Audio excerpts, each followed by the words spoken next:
The smell of burning thatch and flesh choked the Norwegian coastline as the sun bled crimson into the fjord. Astrid knelt in the mud outside what remained of her village, her fingers digging into the cold earth as screams dissolved into silence around her. The raiders had come with the dawn fog, their longships cutting through the water like the teeth of wolves. Now, barely past midday, everything she had known was ash and memory. Her father's hall, where she had learned to wield a sword alongside her brothers, was a skeleton of charred beams. The fishing boats her people had built for generations floated ablaze in the harbour, casting dancing shadows across the faces of the dead. Astrid's shield lay split beside her, her sword arm trembling not from fear, but from the weight of too many strikes delivered and received. She had fought. She had killed 2 of them before their numbers overwhelmed her. But it hadn't been enough. Heavy footsteps approached through the smoke. Astrid didn't look up. She had seen this man during the battle, a giant among giants, his braided black hair swinging as he carved through her kinsmen like they were wheat before the scythe.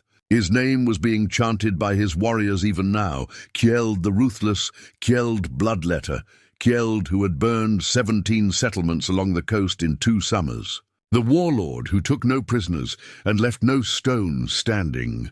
The footsteps stopped before her.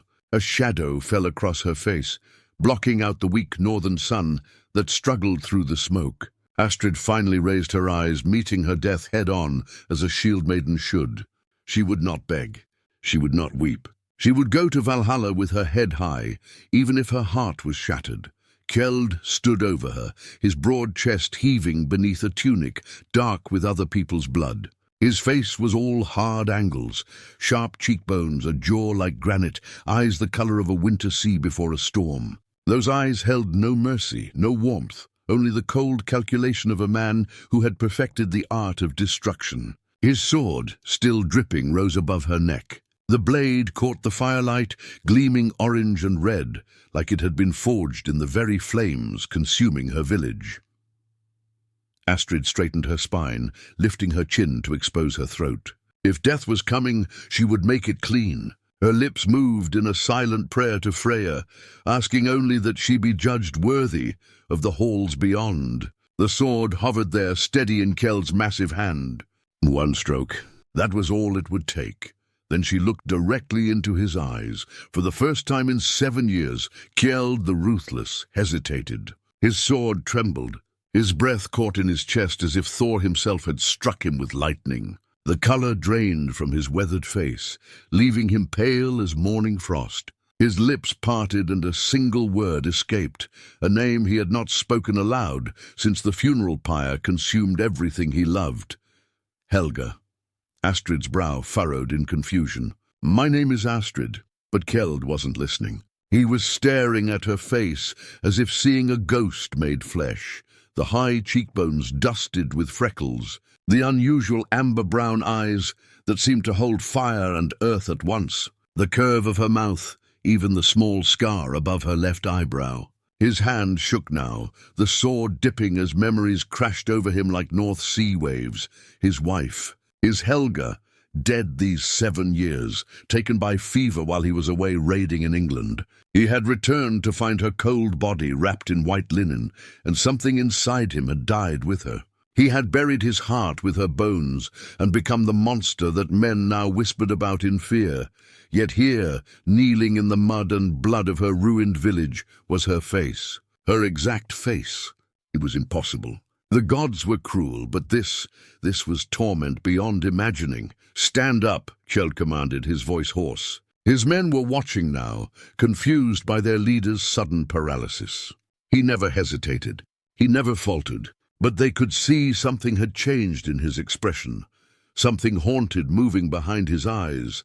Astrid rose slowly, wary of tricks. She stood almost a head shorter than him, but she didn't cower.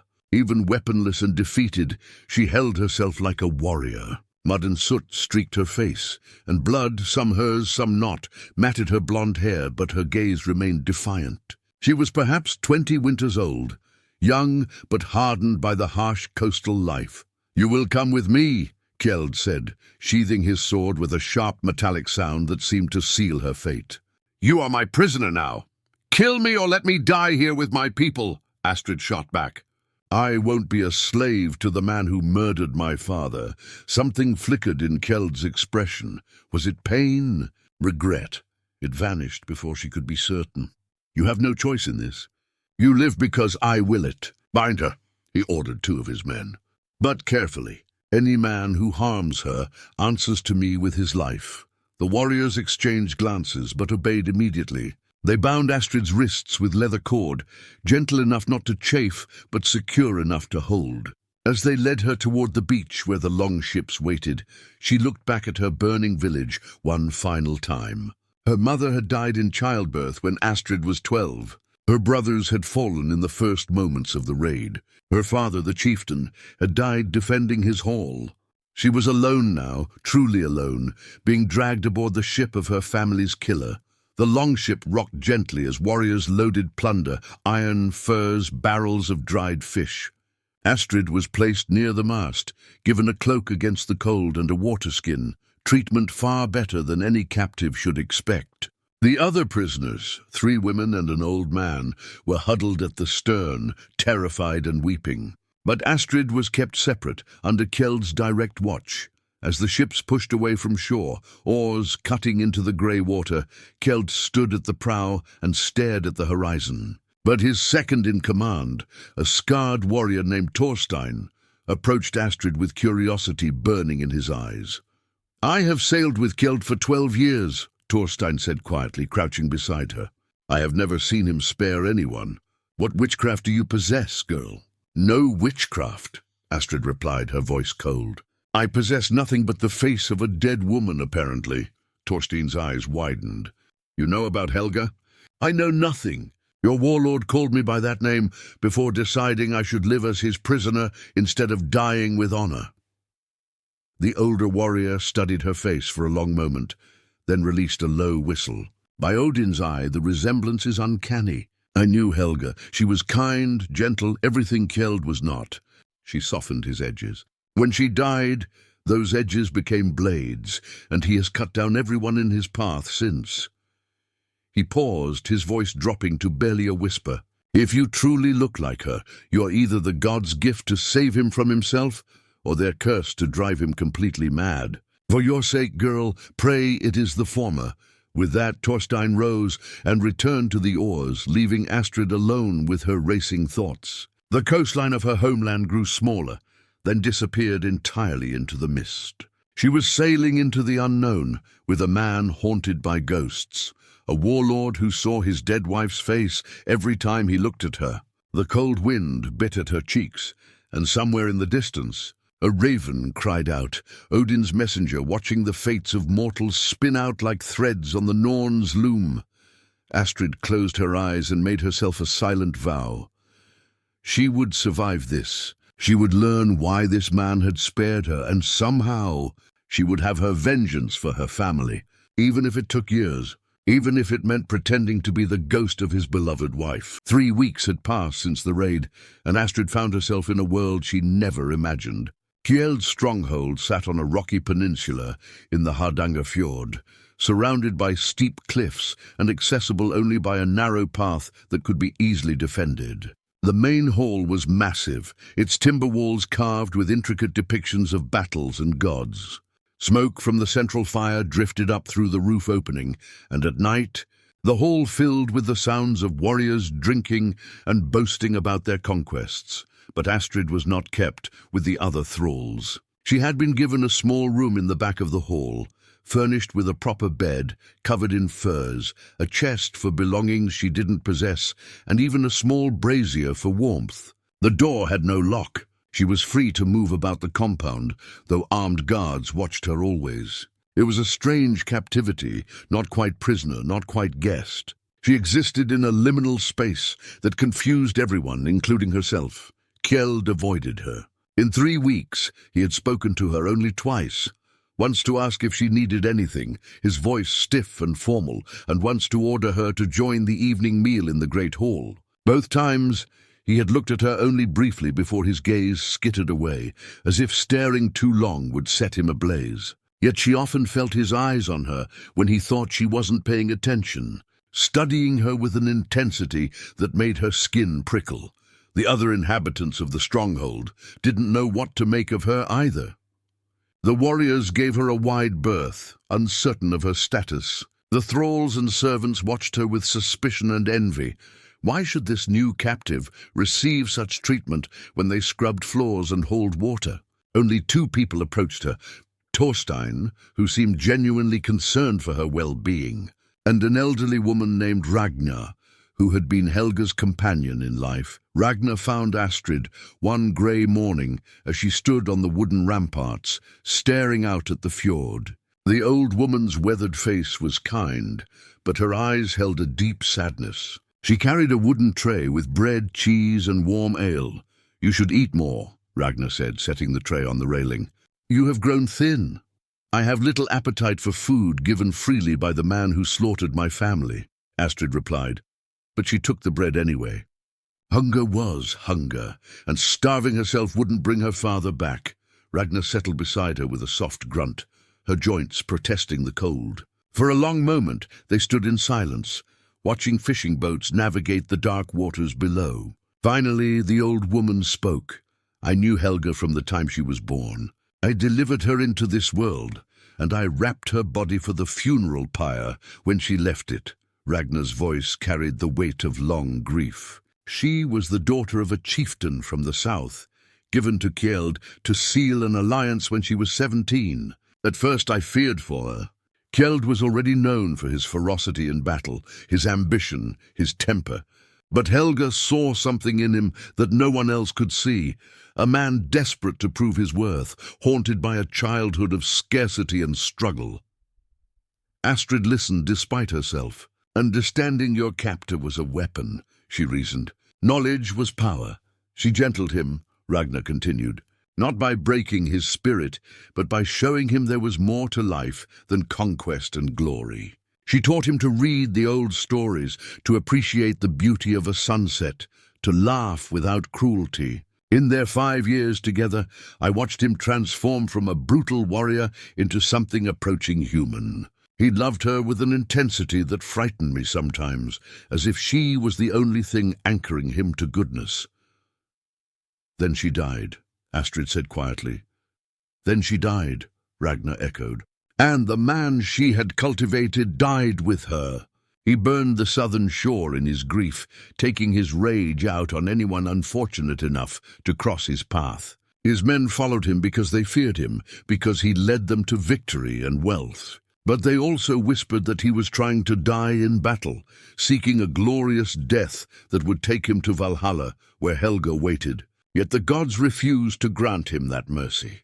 He survived every battle, every impossible fight, until survival itself became his punishment. The old woman turned to face Astrid fully, her eyes searching.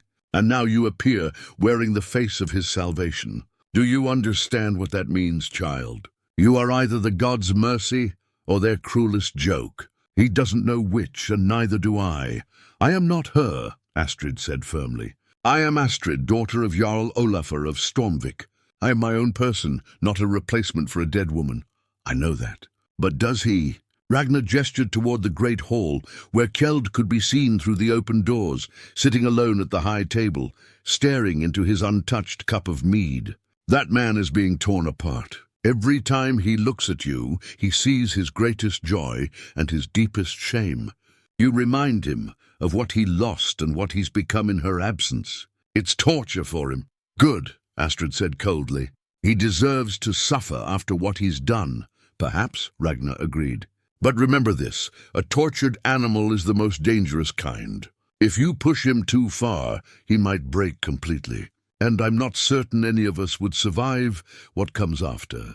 That night, during the evening meal, Kjeld finally broke his silence. The hall was full of his warriors, eating roasted venison and drinking ale, while a skald sang of ancient battles. Astrid sat at a side table, picking at her food, when Kjeld suddenly stood and walked directly to her. The hall fell quiet, all eyes turning to watch. Walk with me, he commanded, not asking. Astrid considered refusing, but something in his expression stopped her. He looked exhausted, as if he hadn't slept properly in weeks. Dark circles shadowed his eyes, and his massive frame seemed somehow diminished, hunched under an invisible weight. Against her better judgment, she stood and followed him out into the cold night air.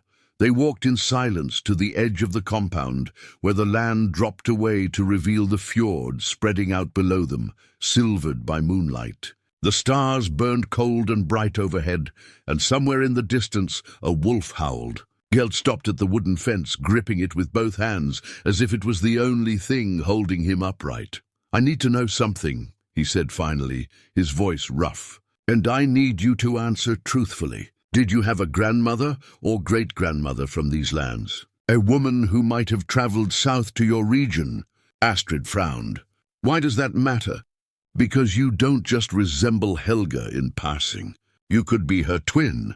The same face, the same eyes, even the way you stand. It's identical. It defies mere coincidence." He turned to look at her, and in the moonlight, she saw raw desperation in his face. "I'm trying to understand if this is fate, if there's some blood connection that explains it. Because if there isn't, if this is just random chance, then the gods are more cruel than I ever imagined." Something in his vulnerability caught Astrid off guard. This wasn't the ruthless warlord who had burned her village. This was a man unraveling, grasping for any explanation that might restore order to his chaotic world. Against her will, she felt a flicker of something that might have been pity. "My grandmother was from the south," Astrid admitted slowly. "But she never spoke much of her family. She married my grandfather and settled in Stormvik when she was young. I know nothing of her lineage before that." Kjeld released a shuddering breath. "Then it's possible. Perhaps Helga's family and yours shared an ancestor. Perhaps that's why—" He stopped, shaking his head. "Listen to me. I sound like a madman, constructing elaborate theories to explain the inexplicable." "You are a madman," Astrid said bluntly. "You murder innocent people, burn their homes, and call it glory. You've spent years running from your grief by creating more grief in the world. Whatever torment you feel now, you've earned it 1,000 times over." She expected anger, violence even. But Kjeld just laughed, a broken, bitter sound. "You're right. Helga used to speak to me like that without fear. She was the only person who dared to tell me the truth about myself." He looked at Astrid with eyes full of ghosts. "I kept you alive because I couldn't bear to destroy her face again. But now I don't know what to do with you. I can't keep you prisoner forever, but I can't let you go.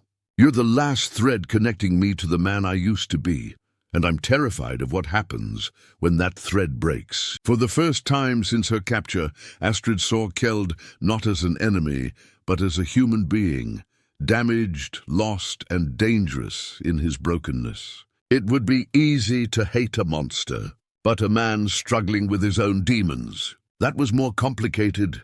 "Then perhaps," she said carefully, "you should stop trying to see your dead wife when you look at me, and start seeing the person who's actually standing before you. I'm not Helga, I'm Astrid. And if you want to be more than the monster the world believes you to be, you'll have to face that truth." Kjeld stared at her for a long moment, something shifting in his expression, recognition perhaps, or the first crack in the armor he'd built around his heart. Then he nodded slowly. "Very well, Astrid, daughter of Olafr, I will try to see you." He paused. "But I ask something in return. Tell me about yourself, not as a captive or a ghost, but as the person you claim to be. Help me understand who you are." And so, under the cold Norwegian stars, with the fjord stretching out below them like a path to the edge of the world, Astrid began to speak. She told him of her childhood learning to fight beside her brothers, of her father teaching her the old stories, of her mother's memory fading like morning mist. She spoke of her village, her friends, her dreams of sailing beyond the known world. Kjeld listened in silence, and for the first time since her capture, Astrid felt like something other than a prisoner. When she finally finished, Kjeld turned to face the fjord again. "Thank you," he said quietly, "for treating me like a human being, even though I haven't earned it." "Don't mistake this for forgiveness," Astrid warned. I haven't forgotten what you did. I haven't forgotten my father's body in the mud, or my home burning. This changes nothing, I know, Kjeld replied. But perhaps it's a beginning, a start towards something I don't yet have words for. They stood together in silence, two damaged souls bound by fate and resemblance, neither quite enemy nor friend. In the distance, the northern lights began to shimmer across the sky. Ribbons of green and blue, dancing like the gods themselves were watching this strange encounter. And perhaps they were. Perhaps the Norns were even now weaving new threads, drawing these two together toward a destiny neither could escape. As spring arrived in the Hardangerfjord, something unexpected happened. Astrid and Kjeld developed a tentative alliance born from late-night conversations and shared silences. He began teaching her about his world, the complex politics between jarls, the trade routes that brought wealth, the delicate balance of power that kept his territory secure. In return, she taught him to see beyond conquest, to remember the human cost of his raids. It was not forgiveness, not friendship exactly, but a strange partnership between captor and captive. The stronghold's inhabitants noticed the change. Kjeld smiled occasionally now, small, fleeting expressions, but present nonetheless. He spent less time brooding and more time actually governing his lands. Astrid was given increasing freedom, even allowed to train with wooden swords in the practice yard. The warriors who once feared to speak to her now nodded in greeting. Regner watched it all with knowing eyes, saying nothing but missing nothing, but not everyone welcomed this transformation. Thorstein had remained loyal, but others among Kjeld's inner circle grew restless. Chief among them was Bjorn Redaxe, a massive warrior with a braided red beard and ambitions that outpaced his wisdom. He had followed Kjeld for years, profiting from the raids, and he didn't appreciate this new version of their leader, softer, more contemplative, distracted by a captive woman. One evening in late spring, as Astrid walked to the bathing house after training, she heard voices from behind a storage shed. She slowed, recognizing Bjorn's rough baritone. "He's weak now," Bjorn was saying. "That girl has bewitched him." The Kjeld we followed would never have hesitated, never wasted time on conversation and contemplation. We're warriors, not philosophers. We should be raiding, taking what we want, not sitting here growing soft. "Speak carefully," another voice warned, Halvard, one of the younger warriors. "Kjeld may have changed, but he's still the deadliest fighter among us, is he?" Bjorn challenged. "Or has that edge dulled while he's been playing house with the ghost of his dead wife? I say we test his resolve. A rival Jarl, Sven Thornson, has been building his forces to the north. If we don't strike first, he will. I've sent word that Kjeld has grown weak, that his stronghold is ripe for taking. When Sven attacks, we'll see if our leader still has the stomach for real battle, or if we need new leadership." Astrid's blood ran cold. This was treason, a betrayal that could cost Kjeld everything. She should be pleased, shouldn't she? His downfall would be a kind of justice for her village. Yet the thought of Bjorn's treachery filled her with anger rather than satisfaction. These months of conversation, of slowly understanding the broken man behind the warlord's reputation, had changed something in her. She couldn't call it forgiveness. Her father's death still haunted her dreams, but it was something more complicated than simple hatred.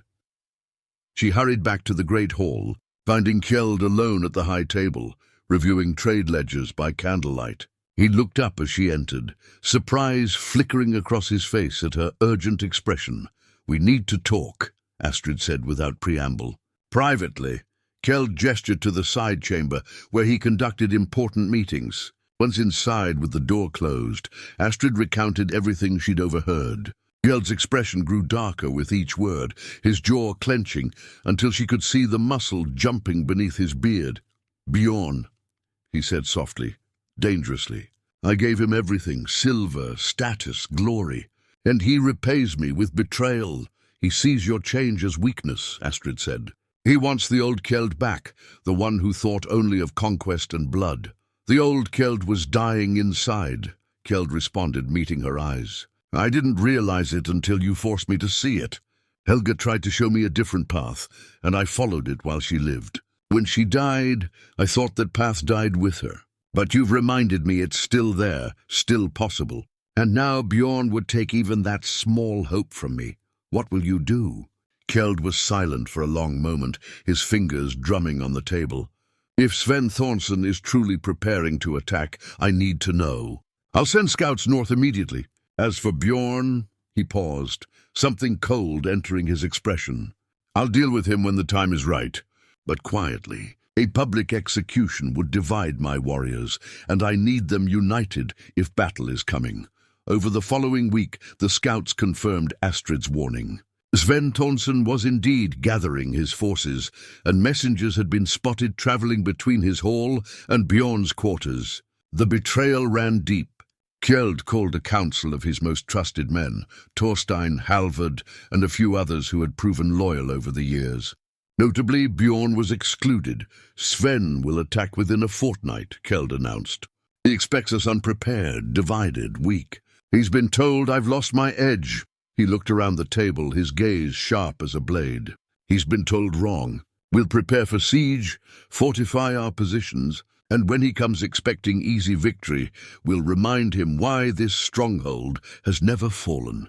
The men nodded, but Thorstein voiced the question all were thinking. "And Bjorn?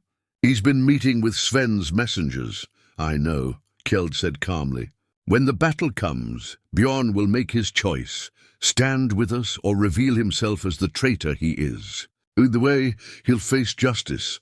Astrid watched from the doorway, permitted to attend at Kjeld's request. She saw the strategic mind at work, the warrior who had built this stronghold through cunning as much as strength. This was why men followed him, why he had survived when so many others fell. He was dangerous, not just because of his blade, but because of the sharp intelligence behind it.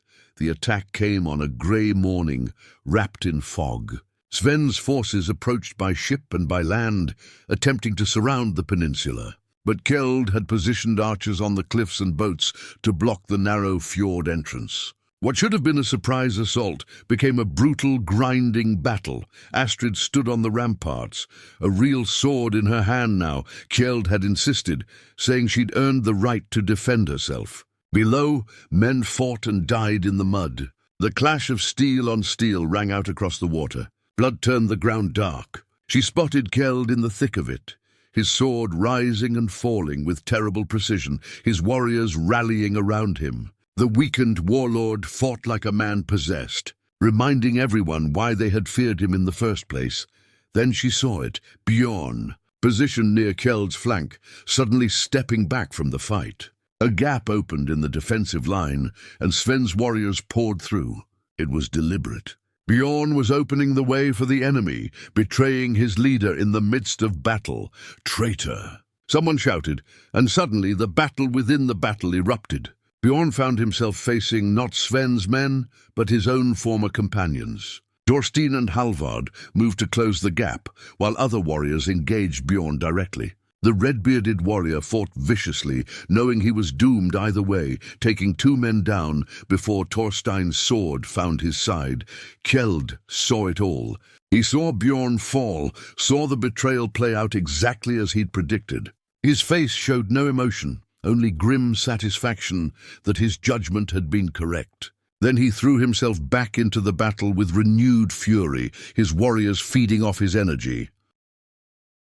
By the time the sun broke through the fog, Sven's forces were retreating. The water was choked with bodies and broken weapons. The siege had failed, the stronghold had held, and Kjeld's reputation as an unconquerable warlord was restored, but on his terms now, not the old ones. He had won by strategy as much as violence, by unity as much as individual prowess.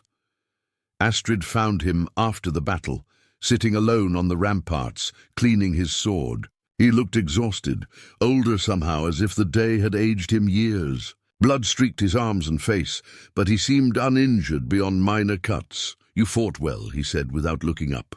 "I saw you take down one of Sven's warriors." "I did what I had to do to survive," Astrid replied. "Just as you taught me." Kjeld finally looked at her, and something in his expression made her breath catch. "I need to tell you something. After this battle, After everything that's happened these past months, I've realized something important." He set aside his sword and stood to face her fully. "I thought keeping you here was about Helga, about clinging to the past. But somewhere along the way, it stopped being about her. I don't see her face anymore when I look at you. I see you, Astrid. And I find myself caring what happens to you, not as a replacement for what I lost, but as yourself." Astrid's heart hammered in her chest. This was dangerous territory, emotions she hadn't prepared for. "What are you saying?" "I'm saying you're free to leave if you choose. I won't stop you. You can take a boat, supplies, enough silver to rebuild your life wherever you wish. I won't pursue you or send men after you. You've more than earned your freedom." He paused, and something vulnerable crept into his voice. "But I'm also saying that if you chose to stay, not as a prisoner, not as a replacement, but as yourself, I would welcome it. I would welcome you." The words hung between them like a sword, suspended by a thread. Astrid's mind raced. Freedom, real freedom. She could leave, rebuild, honor her father's memory, by creating a new life far from this place. It was what she dreamed of during those first terrible weeks of captivity, but something had shifted in her too. She'd seen past the monster to the man, seen him struggle to become something better than his worst impulses. She'd watched him lead with strategy and honor during the battle, protecting his people rather than just glorifying violence. And she couldn't deny the connection that had grown between them, complicated, messy, built on a foundation of tragedy, but real nonetheless. "I need time," she said finally. "Time to think about what I want, who I want to be. This decision isn't simple, and I won't make it lightly." Kjeld nodded slowly. "Take all the time you need. The offer stands, whatever you decide." As Astrid walked back to her chamber, her mind churned with conflict. She thought of her father, her brothers, her burning village. She thought of Ragnar's words about being mercy or curse. She thought of Kjeld's transformation and her own unexpected feelings. The simple narrative of captive and captor had become something far more complex, and she no longer knew which path honor demanded she take. Summer arrived in full bloom, painting the fjords with wildflowers and long, luminous days that barely acknowledged night. Astrid had been at Kjeld's stronghold for nearly 4 months now, and still she hadn't made her decision. She remained in that liminal space, neither prisoner nor free woman, neither enemy nor lover, suspended between two possible futures. Kjeld honored his word, never pressuring her, but she felt his gaze following her with an intensity that spoke of hopes he dared not voice. The stronghold had returned to normal after the battle. Bjorn's betrayal had been revealed to all, serving as a warning against disloyalty. Sven Thornson had retreated north, his forces depleted, unlikely to threaten them again soon. Trade resumed, and Kjeld proved to be a surprisingly fair leader when not consumed by grief and rage. The people under his protection began to prosper, and his reputation shifted from brutal conqueror to formidable but just Jarl. Then, on a morning when the sky was impossibly blue and the air smelled of pine and salt, a ship arrived bearing an unexpected visitor, an elderly Völva, a seeress, wrapped in layers of dark wool and clutching a staff carved with runes. Her name was Yrsa, and she was known throughout the region for her visions and knowledge of hidden things. She requested an audience with both Kjeld and Astrid together, claiming the Norns had sent her with a message. They met in the Great Hall, emptied of everyone except Thorstein and Ragnar, who Kjeld insisted remain as witnesses. Yrsa settled by the fire, her clouded eyes somehow seeing more than those with perfect vision. She studied both of them for a long, uncomfortable moment before speaking. "The gods have been watching you both," Yrsa began, her voice like wind through dead leaves. "Your meeting was no accident, though you've struggled to understand why fate brought you together in such violence and grief. Can you tell us?" Astrid asked, leaning forward despite her skepticism. "I can tell you what the spirits have shown me," Yrsa replied. "But first, Astrid, you must understand your grandmother's true history, the parts she never spoke of."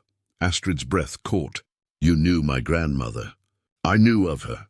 She was born Sigrid, daughter of a Jarl from these very lands. When she was 17, her father arranged a marriage to seal an alliance. She was to wed a young warrior showing great promise. Yrsa's gaze shifted to Kjeld. That warrior's name was Thorvald the Bold. Your grandfather? Kjeld jerked as if struck. My grandfather died before I was born. I never knew him. Your grandfather lived long enough to marry and sire your father, Yrsa continued. But the wedding to Sigrid never happened. The night before the ceremony, she fled. She had fallen in love with another man, a farmer's son with no prospects or fame. She ran away with him to the south, changed her name, and became Astrid's grandmother. The alliance was broken. The families became bitter enemies, and that enmity has echoed through generations. The silence in the hall was absolute. Astrid felt the world tilting beneath her feet. Are you saying that Kjeld and I are related? Distantly, Yrsa confirmed. Through a marriage that never happened, through blood that diverged generations ago. But yes, the same ancestral line runs through both of you. That is why you share features with his dead wife.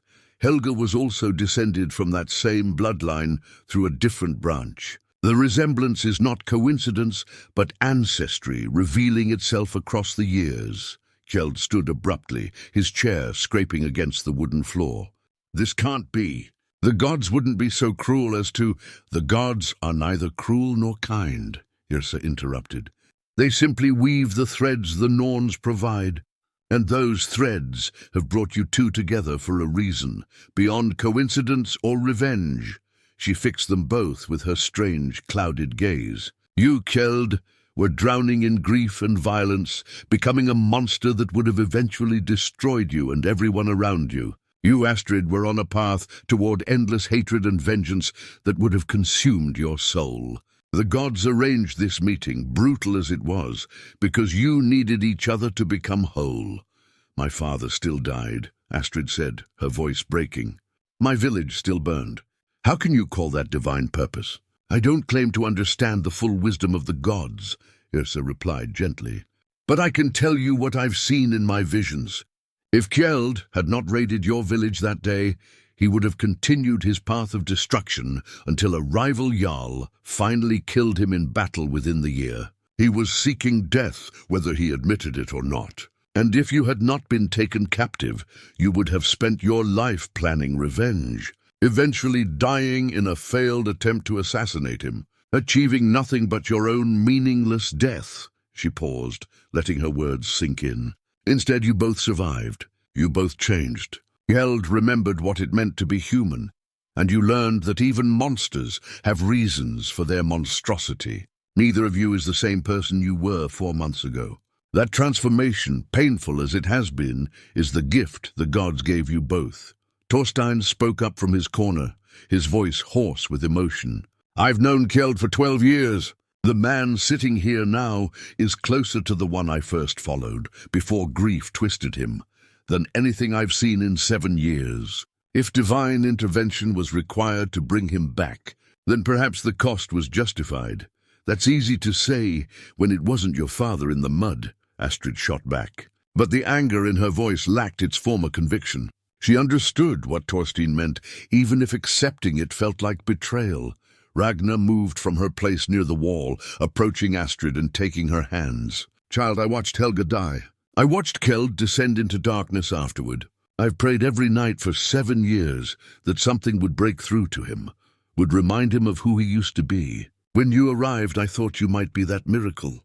Now I know you were. The old woman's eyes glistened with tears. Your father's death was a tragedy. Nothing can change that or make it right. But if meaning can be wrung from tragedy, if some good can grow from that terrible soil, isn't that better than letting his death be completely meaningless? Astrid pulled her hands away, stumbling backward. I need air. I need to think. She fled the hall, ignoring Kjeld's call after her, pushing through the heavy doors into the brilliant summer day that seemed to mock the turmoil in her heart. She walked without direction, eventually finding herself at the cliff's edge where she and Kjeld had first truly talked months ago. The fjord stretched out below, impossibly blue, dotted with fishing boats and seabirds. Everything looked peaceful, beautiful, completely at odds with the chaos in her mind. The Völva's revelation explained so much. The resemblance, the strange pull she'd felt toward Kjeld, even when she wanted to hate him, the sense that their meeting was fated. But it also complicated everything. How could she reconcile her grief for her father with these feelings that had grown despite her best efforts to suppress them? How could she honor her family's memory while acknowledging that her captor had somehow become important to her? She didn't hear Kjeld approach until he spoke. "May I join you, or would you prefer solitude?" Astrid turned to find him standing several paces back, giving her space, his expression carefully neutral. "You can stay," she said finally. "We need to talk about what Yrsa said." Kjeld moved to stand beside her, both of them facing the water. "I don't know what to think," he admitted. "For months, I've been trying to separate you from Helga's ghost, to see you clearly, and I thought I had succeeded. But now to learn that the resemblance has a reason, that we're connected by blood and history." He trailed off, shaking his head. "Does it change anything?" Astrid asked. "Knowing that we share distant ancestors?" "It changes everything and nothing," Kjeld replied. "It explains the inexplicable, but it doesn't erase what I did to your family or the grief I caused you. And it doesn't change the fact that somewhere in these complicated, terrible months, I've come to care for you deeply, not as a ghost or a replacement, but as the sharp-tongued, brave, infuriating woman you are." Despite everything, Astrid felt her lips twitch toward a smile. "Infuriating? You challenged me from the moment I spared your life," Kjeld said, and now he was almost smiling too. "You never cowered, never played the victim, never pretended to be anything other than what you are. Do you know how rare that is? Most people tell me what they think I want to hear. You tell me the truth, even when it cuts." "Someone needed to," Astrid replied, then more quietly, "and you listened. That's what surprised me most. The monster I expected wouldn't have listened." They stood in silence for a long moment, the wind tugging at their clothes and hair. Finally, Kjeld spoke again, his voice rough with emotion. "The Völva said we needed each other to become whole. I think she's right. You've made me remember what it means to value life rather than just dealing death. You've shown me that redemption might be possible, even for someone like me. But I can't ask you to forgive what I've done. I can't ask you to ignore your grief for the sake of some prophesied destiny. If you choose to leave, I'll understand. I'll even help you rebuild somewhere far from here, give you the resources to start fresh." "And if I stay?" Astrid asked, her heart pounding. "If you stay, I promise you this, I will spend the rest of my life trying to be worthy of that choice. I will build rather than destroy. I will protect rather than raid. I will honor your father's memory by becoming the kind of leader he would have respected." Kjeld turned to face her fully, and she saw his eyes shining with unshed tears. "I can't bring back what I took from you, but I can try to create something good in its place, together, if you'll allow it." Astrid felt tears on her own cheeks now, hot against the cool ocean breeze. This was the moment, the choice that would define the rest of her life. She thought of her father, teaching her to swing a sword, telling her the old stories by firelight. She thought of her brothers, laughing as they competed to see who could catch the most fish. She thought of her mother, dead these many years, and wondered what she would counsel. And she thought of the woman she had become in these months, stronger, wiser, more complicated than the shield maiden who had knelt in the mud awaiting death. That woman would have chosen simple vengeance without hesitation. But Astrid was no longer that woman. She had seen too much, learned too much, changed too much. "I can't forgive you," she said finally, and saw Kjeld's face fall. "Not fully, not yet, maybe not ever. The wound is too fresh, the loss too great. My father's death will always stand between us as a reminder of how we came together." "I understand," Kjeld said quietly, starting to turn away. "But Astrid continued, stopping him. I can choose to move forward. I can choose to believe that meaning can be found even in tragedy. I can choose to help you become the man you're trying to be and to become the woman I'm meant to be. She took a deep breath. I choose to stay, Kjeld. Not because I forgive you, but because I believe in the possibility of what we might build together. A better future than the past we both carry. Kjeld's expression transformed. Relief, joy, disbelief, all warring across his features. You're certain? I need you to be certain, because once you make this choice, I'll spend every day trying to deserve it. I'm certain, Astrid replied, and realized it was true. The fear, the doubt, the anger, they were all still there, would probably always be there in some form. But they were joined now by hope, by possibility, by the fragile belief that two broken people might help each other heal. Kjeld reached out slowly, giving her time to pull away, and took her hand.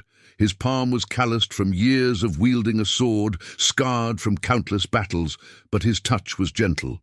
Then I swear to you, before the gods and the fjord and the sky itself, I will honor this choice. I will honor you, and I will honor your father's memory by being the kind of man who would have earned his respect rather than his hatred. That's all I ask, Astrid said. She squeezed his hand, feeling the warmth of his skin against hers, the solid reality of this moment. They stood together at the cliff's edge, looking out at the impossible blue of the Norwegian summer, two souls bound by fate and tragedy, and the slim, stubborn hope that redemption might be possible even in the wake of terrible deeds. In the weeks that followed, Astrid and Kjeld began the slow, difficult work of building something new. He formally declared her not a captive, but an honored guest, then a counselor, giving her voice in decisions about trade, justice, and governance. She pushed him toward fairness, toward considering the human cost of his choices, toward being a leader who protected rather than simply dominated. The people of the stronghold watched this partnership with wonder and approval. Thorstein became Astrid's staunchest ally, helping her understand the complex politics of the region. Ragnar adopted her almost as a daughter, teaching her the ways of managing a great hall. Even the warriors who had once feared to speak to her now sought her counsel, respecting the woman who had somehow tamed the untamable Kjeld. But it wasn't taming, Astrid knew. It was something more subtle and profound, two people helping each other find paths they had lost. Kjeld's violence became channeled into protection rather than conquest. Astrid's grief became transmuted into determination to ensure no other child lost their family the way she had. One evening, as autumn began painting the mountains gold and crimson, Yrsa returned to the stronghold. She found Astrid and Kjeld in the great hall, reviewing plans for new fishing boats and trade agreements. The Völva smiled, her clouded eyes somehow seeing the invisible threads that now bound them. The Norns are pleased, Yrsa announced. The threads they wove have held. You have both become what you needed to be. We're still works in progress, Astrid replied. Some days are harder than others. Some days I wake up angry at the world, at him, at fate itself. As it should be, Yrsa said. Healing is not linear, and redemption is earned in daily choices, not single grand gestures.